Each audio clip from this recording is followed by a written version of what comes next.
ہاں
السلام علیکم ورحمۃ اللہ وبرکاتہ۔ قرآن مجید فرقان حمید کے چھٹے پارہ میں سے سورہ المائدہ کی 44، 45 اور 47 تین آیات کے حوالے سے مختصر بات کرنی ہے۔ آیت نمبر 44 میں اللہ رب العالمین نے دوسری چیزوں کو بیان کرنے کے بعد فرمایا وَمَن لَّمْ يَحْكُم بِمَا أَنزَلَ اللَّهُ فَأُولَٰئِكَ هُمُ الْكَافِرُونَ، اور جس شخص نے اللہ رب العالمین کے نازل کردہ کو نافذ نہ کیا اور اس کے مطابق فیصلے نہ کیے جو اللہ رب العالمین نے شریعت نازل کی ہے اپنے بندوں کے لیے، بس ایسے لوگ کافر ہیں۔ اور 45 نمبر آیت میں بھی یہ لفظ ہیں وَمَن لَّمْ يَحْكُم بِمَا أَنزَلَ اللَّهُ فَأُولَٰئِكَ هُمُ الظَّالِمُونَ، اور جس نے ما انزل اللہ کو، شریعت ربانی کو نازل نہیں کیا، نافذ نہیں کیا، اور اس اللہ رب العالمین کی اتاری ہوئی شریعت کے مطابق اللہ کے بندوں میں فیصلے نہیں کیے، اللہ نے کہا فَأُولَٰئِكَ هُمُ الظَّالِمُونَ، یہ لوگ ظالم ہیں۔ 47 نمبر آیت میں فرمایا وَمَن لَّمْ يَحْكُم بِمَا أَنزَلَ اللَّهُ، اور جس نے فیصلہ نہ کیا، جس نے نافذ نہ کیا اللہ رب العالمین کی شریعت کو اور اللہ کی شریعت کے مطابق انسانوں میں فیصلے نہ کیے، فَأُولَٰئِكَ هُمُ الْفَاسِقُونَ، پس یہ لوگ فاسق ہیں۔ یہ آیات، ان آیات کو میں نے اس لیے منتخب کیا ہے آج کی گفتگو میں کہ ہمارے معاشرے میں، مسلمان معاشرے میں کئی لوگ ایسے موجود ہیں جو اپنے آپ کو نفاذ شریعت کے ٹھیکیدار سمجھتے ہیں اور شریعت کے بڑے وہ سگے اپنے آپ کو قرار دیتے ہیں، لیکن ان آیات کی غلط تعویل اور غلط تفسیر کر کے عوام الناس کو بھی دھوکہ دیتے ہیں، نوجوانوں کو بھی دھوکہ دیتے ہیں، اور کلمہ پڑھنے والے مسلمان حکام ان کی تکفیر کرتے ہیں، ان کو کافر قرار دیتے ہیں، کہتے ہیں دیکھیں مسلمان ملکوں میں مسلمان حکمرانوں نے، مسلمان حکومتوں نے وضعی قوانین تو نافذ کیے ہوئے ہیں، یہ جمہوریت وضعی قانون ہے، یہ انگریزوں کے قوانین مسلمان ملکوں کے اندر چل رہے ہیں، جبکہ اللہ رب العالمین کی شریعت وہ دنیا میں موجود ہے، محفوظ ہے، قرآن مجید کی شکل میں، محمد الرسول اللہ صلی اللہ علیہ وسلم کی سنت اور حدیث کی شکل میں محفوظ بھی ہے، موجود بھی ہے۔ اس کو نافذ کرنے کی بجائے انہوں نے انسانوں کے بنائے ہوئے وضعی قوانین کو نافذ کیا ہوا ہے، لہٰذا یہ تمام حکام کافر ہیں۔ تو جب یہ کافر ہیں تو مسلمان نہیں ہیں، تو ان کے خلاف تلوار اٹھانا، ان کے خلاف لڑنا، ان کے خلاف خروج کرنا یہ مسلمانوں پر ضروری ہے۔ وہ اسی بنیاد پر پہلے ان کو کافر قرار دے کر اور پھر ان آیات سے استدلال کر کے نوجوانوں کو دھوکہ دے کر پھر انہوں نے مسلمان حکومتوں کے خلاف خروج کیا۔ مصر میں بھی ہوا ایسا، اور بھی عرب خطوں میں ہوا، پاکستان میں بھی ہوا، افغانستان میں بھی ہوا، اور بھی کئی علاقوں کے اندر، کئی دنیا کے ملکوں میں یہ ایسا عمل، شام کے اندر ہوا، بہت سے ملکوں میں ہوا، جس کا نتیجہ ساری دنیا کے سامنے ہے کہ اسلام کا نقصان کیا گیا، مسلمانوں کا نقصان کیا گیا، اسلام کو مسخ کیا گیا، اور اللہ کے دشمنوں کو، اسلام کے دشمنوں کو، مسلمانوں کے دشمنوں کو ہر طرح ان کے مفادات کا تحفظ کیا گیا اور ان کو فائدہ پہنچایا گیا ایسے لوگوں کے ذریعے جنہوں نے یہ راہ اختیار کیا کہ انہوں نے نوجوان نسل کو برگشتہ کیا، انہیں کہا کہ یہ تو کافر ہیں، ان کی اطاعت تو ہم پر فرض نہیں ہے، انہوں نے تو نفاذ شریعت نہیں کیا ہوا۔ ٹھیک ہے، اس میں کوئی شک نہیں ہے کہ قرآن مجید کی یہ آیتیں ہیں اولئک ہم الکافرون، لیکن یہ آیت بھی تو موجود ہے نا، اولئک ہم الظالمون، اللہ نے ان کو ظالم بھی کہا ہے، اولئک ہم الفاسقون، اللہ نے ان کو فاسق بھی کہا ہے۔ پہلا دھوکہ یہ دیا گیا کہ یہ ظالم اور فاسق والے حکم کو فراموش کر دیا گیا، صرف ایک آیت کو لے کر وَمَن لَّمْ يَحْكُم بِمَا أَنزَلَ اللَّهُ فَأُولَٰئِكَ هُمُ الْكَافِرُونَ کہہ کر ان پر کفر کا فتویٰ لگا دیا اور ان کو کافر اور دارہ اسلام سے خارج قرار دے دیا۔ حالانکہ یہ جو آیات ہیں تینوں کی تینوں یہ اہل کتاب کے متعلق اللہ رب العالمین نے نازل فرمائی ہیں، اور اہل کتاب کے جو یہودی تھے بنی اسرائیل کے، وہ اللہ رب العالمین نے جو شریعت نازل فرمائی تھی تورات کی شکل میں، انجیل کی شکل میں، اور اللہ نے بھیجے تھے موسیٰ علیہ الصلوۃ والسلام، اور موسیٰ علیہ الصلوۃ والسلام کے بعد عیسیٰ علیہ الصلوۃ والسلام تک بہت سے پیغمبر بنی اسرائیل کے اندر اللہ رب العالمین نے مبعوث فرمائے، اور عیسیٰ علیہ الصلوۃ والسلام کو بھی تورات کی شریعت کی، وہ یہ سب کے سب تورات کی شریعت کو جو ہے نا وہ لوگوں تک پہنچانے والے تھے، اور عیسیٰ علیہ الصلوۃ والسلام کو بھی اسی شریعت کی تبلیغ کا حکم دیا گیا، اور یہ انجیل بھی اسی تورات کا حصہ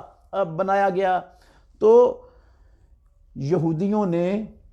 اللہ رب العالمین کے نازل کردہ حکموں کا انکار کر دیا تھا، انکار۔ انہوں نے ان کو مسخ کیا، تحریف کی اور انکار کر دیا، اور انکار کرنے کے بعد انہوں نے اللہ کے حکموں سے انکار کیا اور انسانوں کے بنائے ہوئے قوانین نافذ کر دیے۔ صحیح بخاری شریف کے اندر حدیث ہے، موجود ہے کہ دو یہودی رسول اللہ صلی اللہ علیہ وسلم کے پاس لائے گئے جنہوں نے بدکاری کا ارتکاب کیا تھا۔ اللہ نے امام الانبیاء محمد الرسول اللہ صلی اللہ علیہ وسلم کو حکم دیا تھا کہ آپ کے پاس اہل کتاب بھی آئیں، تو آپ نے اہل کتاب کے متعلق بھی اللہ رب العالمین کے شریعت کے مطابق، اللہ کے دین کے مطابق ان کا فیصلہ کرنا ہے۔ بدکاری کے وہ مرتکب تھے، شادی شدہ تھے، شریعت اسلامیہ میں، اللہ کی شریعت میں، اللہ کے دین میں جو اللہ نے محمد الرسول اللہ صلی اللہ علیہ وسلم پر نازل کیا، ایسے بدکاری کے مرتکبین کی سزا سنگساری ہے، رجم ہے۔ تو رسول مکرم صلی اللہ علیہ وسلم نے ان کو رجم کرنے کا حکم دیا۔ انہوں نے کہا ہماری کتاب میں رجم نہیں ہے، جبکہ تورات کے اندر بھی رجم کی آیت اور رجم کا حکم موجود تھا۔ انہوں نے اپنے عالم کو بلایا، اس عالم نے تورات کا اوپر والا حصہ بھی پڑھا، نیچے والا حصہ بھی پڑھا، اور جہاں وہ رجم والی آیت تھی اس کو چھپا دیا، اس کے اوپر ہاتھ رکھ دیا۔ عبداللہ بن سلام رضی اللہ تعالیٰ عنہ موجود تھے، انہوں نے کہا کہ بھئی رسول اللہ صلی اللہ علیہ وسلم ان سے کہیں، اس سے کہیں یہ ہاتھ اٹھائیں، تو ہاتھ اٹھایا تو نیچے وہ رجم والی آیت موجود تھی۔ انہوں نے رجم کی آیت کو مسخ کر کے، ختم کر کے حکم یہ بنایا ہوا تھا کہ ایسے لوگوں کا منہ کالا کیا جائے گا اور ان کو لوگوں کے اندر جو ہے نا گھمایا جائے گا، بس یہ ان کی سزا ہوتی تھی۔ اللہ رب العالمین کی شریعت کا انکار کر دیا، اور انہوں نے کہا یہ ہماری شریعت کے اندر ہے ہی نہیں، جبکہ موجود تھا شریعت کے اندر۔ تو اللہ رب العالمین نے یہ ان لوگوں کے بارے میں کہا ہے وَمَن لَّمْ يَحْكُم بِمَا أَنزَلَ اللَّهُ فَأُولَٰئِكَ هُمُ الْكَافِرُونَ، جو انزل اللہ کا انکار کرے۔ یہ جو تفسیر میں کر رہا ہوں یہ میری تفسیر نہیں ہے، یہ تفسیر ہے پیارے پیغمبر محمد الرسول اللہ صلی اللہ علیہ وسلم کے جلیل القدر شاگرد، پیارے پیغمبر سے قرآن سیکھنے والے، آپ صلی اللہ علیہ وسلم کے چچا زاد بھائی عبداللہ بن عباس ترجمان القرآن، جن کے لیے محمد الرسول اللہ صلی اللہ علیہ وسلم نے دعا فرمائی تھی کہ اللہم علمہ التاویل وفقہہ فی الدین، اللہ اس نوجوان کو قرآن مجید کی تفسیر سکھا دے اور اس کو دین کی سمجھ عطا فرما۔ یہ عبداللہ بن عباس رضی اللہ تعالی عنہ جلیل القدر مفسر قرآن ہیں، ان کی تفسیر ہے یہ کہ یہ جو آیت ہے یہ ان لوگوں کے بارے میں ہے جنہوں نے اللہ رب العالمین کے نازل کردہ کی تکذیب کی، ان کا انکار کر دیا، اس کو جھٹلا دیا، اور اس کے مقابلے میں وضعی اور انسانوں کے بنائے ہوئے قوانین کو نافذ کر دیا۔ ہم یہ کہتے ہیں کہ ٹھیک ہے یہ آیتیں اہل کتاب کے یہودیوں کے بارے میں، بنی اسرائیل کے یہود کے متعلق نازل ہوئی ہیں، لیکن قرآن میں اتری ہیں، مسلمانوں کے لیے بھی ہیں یہ، مگر یہ ان مسلمان حکام کے لیے ہوں گی جو قرآن مجید کے احکام کا انکار کر دے، وہ کہہ دے کہ میں قرآن کے ان احکام کو نہیں مانتا، یا قرآن مجید کے اور اللہ کی شریعت کے یہ حکام میں نافذ نہیں نافذ کرتا، یا وہ کہے کہ یہ شریعت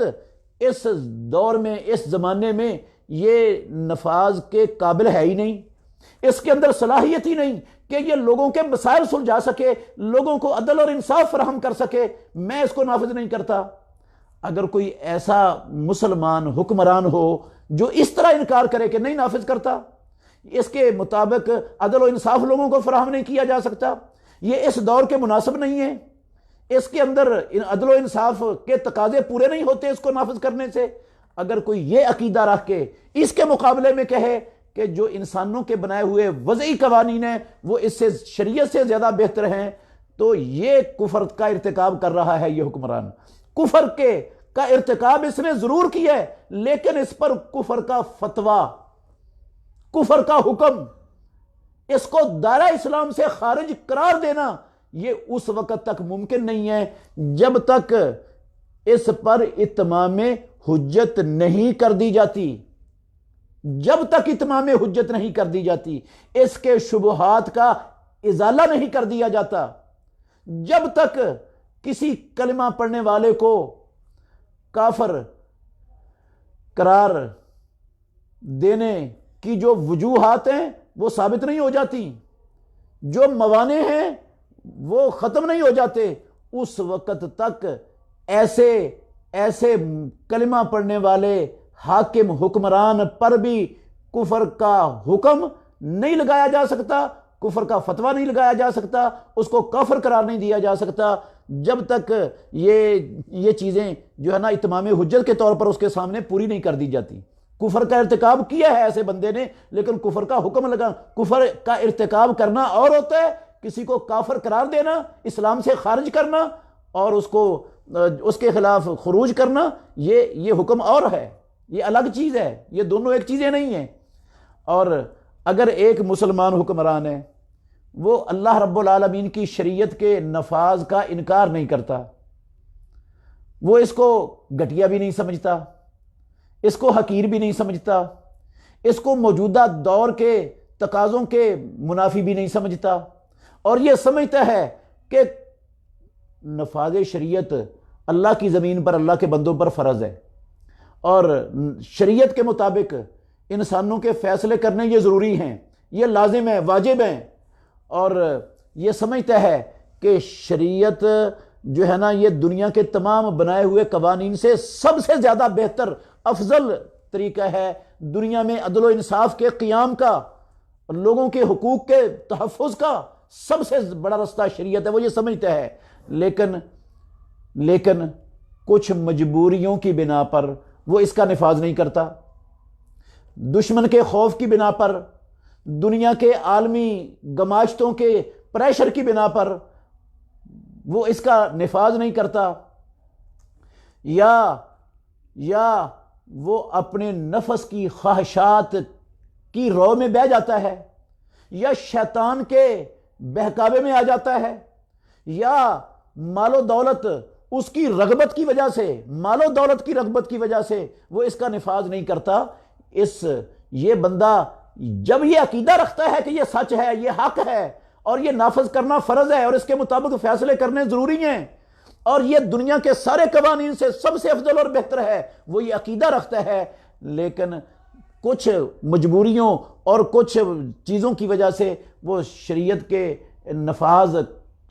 نفاذ نہیں کرتا، شریعت کے مطابق فیصلے نہیں کرتا، اس کے مطابق فیصلہ کرنے کو لازم نہیں کرتا، تو ایسا بندہ دائرہ اسلام سے خارج نہیں ہوتا، اس کو اسلام سے خارج اور کافر قرار نہیں دیا جا سکتا، اس کا اسلام موجود ہے، باقی وہ ظالم ہے، فاسق ہے، نافرمان ہے، اللہ کا جو ہے نا وہ اللہ کے حکم کو ٹھکرانے والا ہے، نبی کی مخالفت کرنے والا ہے، مجرم ہے، گناہ گار ہے، فاسق فاجر کہہ سکتے ہیں آپ اس کو، لیکن اس پر کفر کا حکم نہیں لگایا جا سکتا، کیونکہ اس نے انکار تو کیا نہیں، وہ تو مانتا ہے۔ دلیل اس کی بہت بڑی میں آپ کے سامنے رکھتا ہوں۔ نجاشی حبشے کا بادشاہ تھا، وہ فوت ہو گیا، اچھا بعد میں بتاتا ہوں اس کا فوت ہونے کا، مسلمان تھا وہ، جب گئے تھے نا ہجرت کر کے مکہ مکرمہ سے مسلمان حبشے میں، تو اس نے مسلمانوں کو پناہ بھی دی تھی اور ان کا تحفظ بھی کیا تھا، اور ان سے دعوت سن کر وہ مسلمان بھی ہو چکا تھا، لیکن اس نے اپنے اسلام کو ظاہر نہیں کیا۔ وہ ظاہر نہیں کر سکتا تھا، اگر وہ اپنے اسلام کو ظاہر کر دیتا تو حبشے کے عیسائیوں نے اس کو ایک لمحے کے لیے وہ بادشاہ حبشے کا رہنے نہیں دینا تھا۔ اس نے اپنی بادشاہت کو قائم رکھ کر مسلمانوں کو پناہ دی، ان کو تحفظ دیا، اسلام کے لیے، اسلام کے پھیلانے کے حبشے میں راستے کھولے، اور اندر سے وہ مسلمان ہو گیا۔ لیکن وہ مسلمان ہونے کے باوجود، رسول اللہ صلی اللہ علیہ وسلم مدینہ طیبہ میں ہیں، وہ مسلمان ہونے کے باوجود عیسائیوں کے قوانین کے مطابق فیصلے کرتا رہا۔ محمد الرسول اللہ صلی اللہ علیہ وسلم کی شریعت نافذ ہو چکی تھی مدینہ طیبہ میں، اتری ہوئی تھی شریعت، وہ شریعت کے مطابق فیصلے کر سکتا تھا، بلکہ وہ تو نماز بھی نہیں پڑھتا تھا، روزہ بھی نہیں رکھتا تھا، قیام بھی نہیں کرتا تھا راتوں کا، تلاوت بھی نہیں کرتا تھا لوگوں کے سامنے، حج بھی نہیں کرتا تھا، مسلمان تھا، لیکن اس نے اپنے اسلام کو چھپایا ہوا تھا مسلمانوں کی بھلائی کے لیے، اسلام کے فائدے کے لیے۔ وہ اپنی بادشاہت کو اسلام اور مسلمانوں کے فائدے کے لیے وہ استعمال کر رہا تھا، چھپایا ہوا تھا اس نے ان ساری چیزوں کو۔ تو اس کے باوجود جب اس نے نفاذ شریعت نہیں کی، فوت ہو گیا، اسی عیسائیت کے قوانین کے مطابق فیصلے کرتا ہوا، اسی کو نافذ کیے رکھا اس نے مسلمان ہونے کے بعد بھی۔ تو جب فوت ہوا، محمد الرسول اللہ صلی اللہ علیہ وسلم نے صحابہ رضوان اللہ علیہم اجمعین سے کہا، اِنَّ أَخًّ لَكُمْ النَّجَاشِيَّ اِنَّ أَخًّ لَكُمْ صَالِحًا قَدْ مَاتَ، تمہارا ایک نیک اور صالح بھائی فوت ہو گیا ہے، مسلمان ایک فوت ہو گیا ہے۔ اللہ کے نبی نے جنازہ پڑھایا، صحابہ نے صفیں بنائیں، امام الانبیاء نے نجاشی کا غائبانہ نماز جنازہ پڑھایا، صحیح بخاری شریف کی حدیث موجود ہے۔ تو آپ نے تو اس کو مسلمان سمجھا ہے، حالانکہ اس نے شریعت کا نفاذ نہیں کیا ہوا تھا، کیونکہ اس کے سامنے کوئی عذر تھے، اس کی کوئی مجبوریاں تھیں، وہ ان مجبوریوں کی وجہ سے معذور تھا۔ اللہ کے نبی نے اس کو کافر نہیں سمجھا، صحابہ نے اس کو کافر نہیں سمجھا۔ اگر کافر ہوتا تو محمد الرسول اللہ صلی اللہ علیہ وسلم اس کا جنازہ کیوں پڑھاتے؟ صحابہ کو کیوں کہتے؟ امام الانبیاء اپنی وحی والی سچی زبان سے اِنَّ أَخًّ لَكُمْ صَالِحًا النَّجَاشِيَّ قَدْ مَاتَ، کہ تمہارا نیک اور صالح بھائی فوت ہو گیا۔ تو اللہ کے نبی تو اس کو نیک اور صالح قرار دے رہے ہیں، اس کو مومن مسلمان سمجھ کر اس کا جنازہ پڑھ رہے ہیں، صحابہ اس کا پڑھا رہے ہیں، صحابہ اس کا جنازہ پڑھ رہے ہیں، حالانکہ اس نے نفاذ شریعت نہیں کیا تھا، عیسائیوں کے قوانین کے مطابق وہ حکومت کر رہا تھا وہاں پر۔ تو یہ مجبوریاں ہوتی ہیں، وہ انکار نہیں تھا اس کے دل میں۔ یہ جو آیات ہیں نا، وَمَن لَّمْ يَحْكُم بِمَا أَنزَلَ اللَّهُ فَأُولَٰئِكَ هُمُ الْكَافِرُونَ، یہ وہ ہے جو ما انزل اللہ کا انکار کر دے۔ اور اگر کوئی کلمہ پڑھنے والے مومن مسلمان حکمرانوں میں سے انکار کرتا ہے کہ یہ میں قرآن کو نہیں مانتا، میں محمد الرسول اللہ صلی اللہ علیہ وسلم کو نبی نہیں مانتا، میں اس شریعت کو مانتا ہی نہیں ہوں، یہ شریعت صحیح نہیں ہے، یہ شریعت انسانوں کی جو ہے نا وہ ضروریات کے تقاضے پورے کر ہی نہیں سکتی، اگر کوئی یہ سمجھتا ہے تو وہ کفر کا مرتکب ضرور ہے، لیکن اس پر بھی کفر کا حکم لگانا، کفر کا فتویٰ لگانا، اس کو دائرہ اسلام سے خارج قرار دینا، وہ بھی اس وقت ہوگا جب تک اس پر حجت ہم قائم نہیں کر دیتے۔ وہ حکم لگانے والا پہلے حجت قائم کرے گا، اس کے عذر کو، اس کی جہالت کو، اس کی معذوری کو، اس کے شبہات کو زائل کرے گا۔ جب سارے شبہات زائل کر دے گا اور پھر وہ کہے گا کہ بات آپ کی حق ہے، سچ ہے، میں مانتا ہوں، لیکن میں پھر بھی اس شریعت کو نہیں مانتا، میں نہیں نافذ کرتا ہے شریعت کو، اس کے بجائے یہ دنیا کے قوانین زیادہ بہتر ہیں، تو پھر بندے کو حق ہوگا، جس نے یہ اتمام حجت کر دیا، اس کے شبہات دور کر دیے، پھر اس کو حق ہوگا یہ اس پر کفر کا حکم لگائے۔ لیکن ایسا موجودہ دنیا کے مسلمان حکمرانوں کے متعلق، کسی کے متعلق ایسی کوئی بات ثابت کی ہی نہیں جا سکتی۔ تو ان آیات سے خاص طور پر یہ کچھ لوگ وہ یونیورسٹیوں میں، سکولوں، کالجوں میں نوجوانوں کو، کیونکہ ان کے اندر حماس، ان کے اندر دینی غیرت زیادہ ہوتی ہے، ان کو ٹارگٹ کرتے ہیں اور یہ آیتیں پڑھ کے دھوکہ دیتے ہیں کہ یہ تو ہر اس بندے کے لیے ہے جو شریعت کے مطابق فیصلہ نہیں کرتا، جو شریعت نافذ نہیں کرتا، تو ان کو ساتھ کھڑا کرتے ہیں اور تکفیر کر کے پھر خروج کا رستہ ہموار کر دیتے ہیں۔ تو یہ قرآن مجید کی ان آیات کی باطل اور غلط تعویل ہے۔ عبداللہ بن عباس رضی اللہ عنہ، ایک نہیں، ائمہ محدثین اور بے شمار ائمہ، ان کے اقوال میں پیش کر سکتا ہوں، موجود ہیں دنیا میں، کہ یہ ان لوگوں کے بارے میں ہے جو ما انزل اللہ کا انکار کر دیں، ما انزل اللہ کا انکار کر کے انسانوں کے بنائے ہوئے وضعی قوانین کا نفاذ کریں تو ان کے اوپر یہ حکم ہوگا، اور وہ بھی میں نے کئی مرتبہ وضاحت کر دی، وہ بھی تب حکم ہوگا جب تک اتمام حجت نہ ہو جائے۔ اتمام حجت کے بعد، اس کے شبہات کے ازالے کے بعد، جہالت کے خاتمے کے بعد اور تمام عذروں کے نفی ثابت ہونے کے بعد پھر جو ہے نا وہ اس پر لگایا جا سکتا ہے حکم، ورنہ یہ حکم لگانے کی اسلام اجازت نہیں دیتا، کیونکہ یہ تکفیر میرے محترم بھائیوں یہ صرف اللہ رب العالمین کا حق ہے۔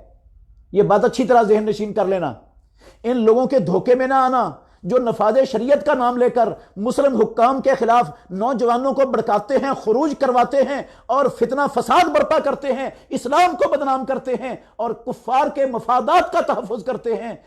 ایسے لوگوں کے جھانسے میں، ایسے لوگوں کے جال میں نہ پھنس جانا، خطرناک لوگ ہیں یہ۔ تکفیر یہ حق ہے صرف اللہ کا، اللہ کا حق ہے، اور اللہ کے بعد حق ہے محمد الرسول اللہ کا، اللہ رب العالمین کی وحی کے ساتھ۔ جس کو اللہ نے اپنے قرآن میں کافر کہا ہے، یا اللہ کے نبی محمد الرسول اللہ نے اللہ کی وحی کے ساتھ کسی کو کافر کہا ہے، اس کو کافر کہنا ٹھیک ہے، اس پر کفر کا حکم لگائیں جس کو اللہ اور اس کے رسول نے کافر کہا ہے۔ جس کو اللہ نے اور اللہ کے رسول نے کافر نہیں کہا، مجھے اور آپ کو اور کسی مفتی کو حق نہیں ہے کہ وہ اللہ رب العالمین کا جو حق ہے وہ خود چھین کر اپنے ہاتھ میں لے لے اور اپنے آپ کو رب بنا لے۔ رب کا حق چھیننا یہ تو اپنے آپ کو رب کے برابر قرار دینے کے مترادف ہے، اور یہ تو بڑا سنگین معاملہ ہے۔ اور پھر کسی بغیر جو ہے نا وہ علم کے، بغیر بصیرت کے، بغیر کتاب و سنت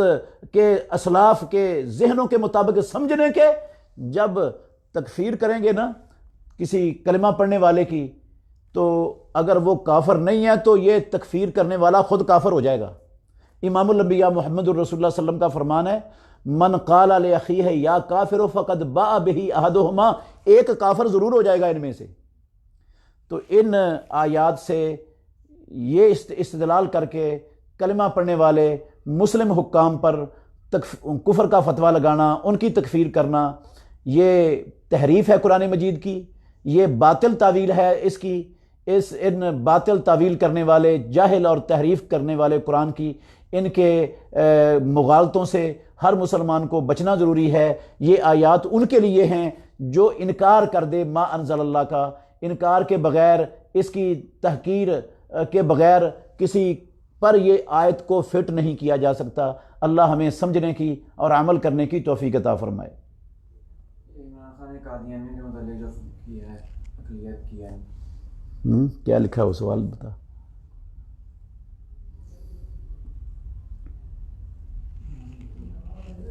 کیا قادیانی کو اقلیت میں شامل کرنا ہے درست ہے؟ بھئی قادیانیوں کو جو اقلیتوں کے حقوق جو اقلیتوں کو حاصل ہوتے ہیں مسلمان علاقوں میں، ملکوں میں، وہ اقلیتوں والے حقوق ان کو ملنے چاہیے۔ ہماری حکومت نے یہ فیصلہ کیا ہے کہ ان کو اقلیتوں والے حقوق ملنے چاہیے، ملیں گے۔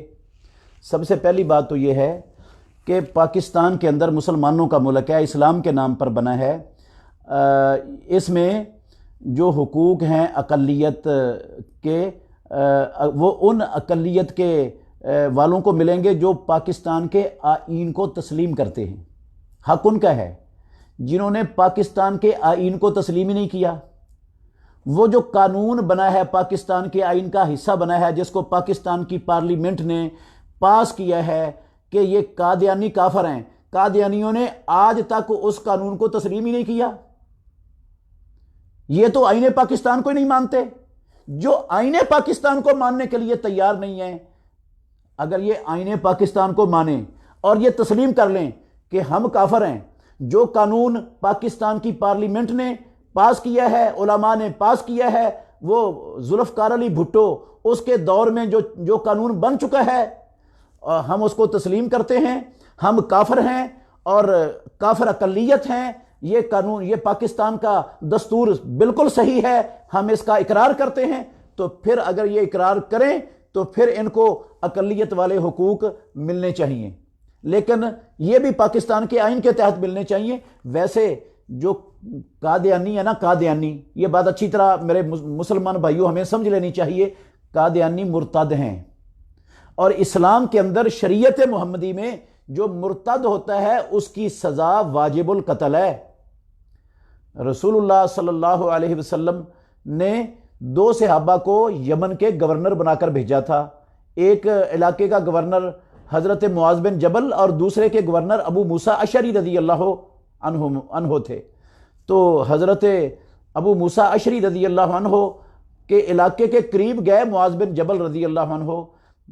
یا معاذ بن جبل گئے ان کے علاقے کے قریب، تو ان کو ملاقات کرنے کے لیے گیا، دیکھا ایک بندہ بندھا ہوا ہے اندر، تو انہوں نے دروازے پر کھڑے ہو کر پوچھا یہ بندہ کیوں بندھا ہوا ہے؟ انہوں نے کہا پہلے یہ یہودی تھا، پھر مسلمان ہو گیا، پھر یہودی ہو گیا، مطلب ہے مرتد ہو گیا۔ تو انہوں نے کہا اگر مرتد ہو گیا تو اس کو باندھا ہوا کیوں ہے؟ اس کو تو قتل کرو۔ انہوں نے کہا اس کو قتل کرنے کے لیے باندھا ہوا ہے، آپ تشریف لائیں۔ انہوں نے کہا جب تک اللہ کا اور اللہ کے رسول کا فیصلہ نافذ نہیں ہوتا میں نہیں آ سکتا ادھر آپ کے دفتر میں۔ اس کو قتل کروایا گیا، چونکہ توبہ نہیں کی تھی اس نے، قتل کروایا گیا، تو پھر جا کر بیٹھے وہ صحابی رضی اللہ عنہ اپنے دوسرے عزیز صحابی کے پاس جا کر۔ تو حدیث میں ہے، بخاری میں حدیث ہے، من بدل دینہ فاقتلوہ، اور ان کے مرتد ہونے کی دلیل یہ ہے کہ انہوں نے محمد الرسول اللہ صلی اللہ علیہ وسلم کی ختم نبوت کا انکار کیا ہے۔ بے شک کوئی کلمہ پڑھتا ہے، مومن مسلمان کہلاتا ہے، وہ محمد الرسول اللہ کی ختم نبوت کا انکار کر دے، وہ دائرہ اسلام سے خارج ہو جاتا ہے، مسلمان رہتا ہی نہیں۔ اور جو دائرہ اسلام سے خارج ہو جائے، من بدل دینہ فاقتلوہ، اس کی سزا اسلام میں واجب القتل ہے، اس کو رب کی زمین پر چھوڑنے کا حق حاصل نہیں ہے۔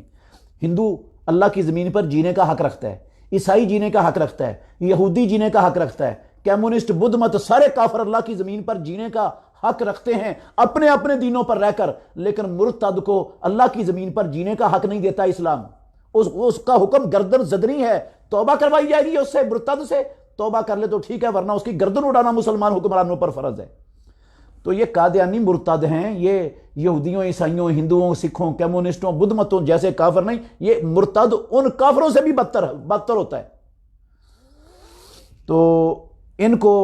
پہلے تو جو ہے نا وہ اللہ کے دین کے مطابق ان کو مرتد قرار دے کر جو اللہ کا حکم ہے وہ نافذ کرنا چاہیے، لیکن پھر بھی اگر ان کو غیر مسلم اقلیت قرار دیتے ہیں اور یہ آئین پاکستان کو تسلیم کرتے ہیں اور اس قانون کو مانتے ہیں 73 کے اندر، جو 74 کے اندر پاس ہوا ہے کہ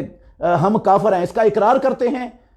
اور اپنی جو اس قانون کی شکیں ہیں ان ساری شکوں کو مانتے ہیں، تو پھر ٹھیک ہے، ان کو جو ہے نا وہ غیر مسلم اقلیت والے حقوق ملنے چاہیے آپ کے پاکستان کے آئین کے مطابق۔ باقی واللہ تعالی عالم۔ ایک عزیز درد شقیقہ کا مریض ہے، اس کو اور دوائیاں کھا کے آرام کر لیتا ہے، لیکن اب روزے اور نماز کا کیا حکم ہوگا اس کے لیے؟ ایک مریض درد شقیقہ کا ہے، مبتلا ہے مرض میں، تو وہ دوائیاں کھاتا رہتا ہے جس سے اس کی درد رک جاتی ہے، اس کے لیے کیا حکم ہے روزے کا؟ بھئی اگر اس کی درد اتنی شدید ہے کہ اس کے لیے برداشت کرنا ممکن نہیں ہے اور وہ سارا دن صبح سے لے کر شام تک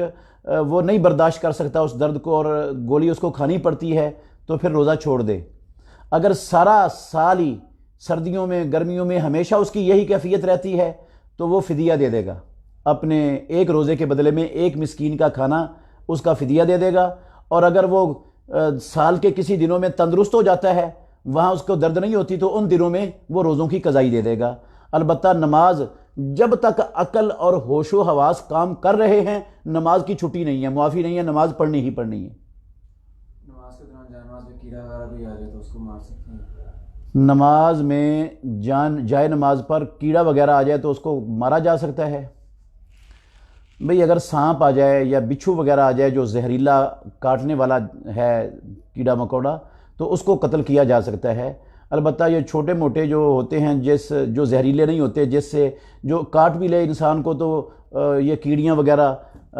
مکوڑے وغیرہ یہ جن کے اندر زہر نہیں ہوتی، ان کو مارنا درست نہیں ہے۔ صرف زہریلی چیز بچھو ہے اور یہ سانپ ہے، اس طرح کے کوئی زہریلے جس کے ڈسنے سے انسان کی جان کے تلف ہونے کا خدشہ ہوتا ہے، نماز میں ایسے جانوروں کو مارا جا سکتا ہے، قتل کیا جا سکتا ہے۔ یہ معمولی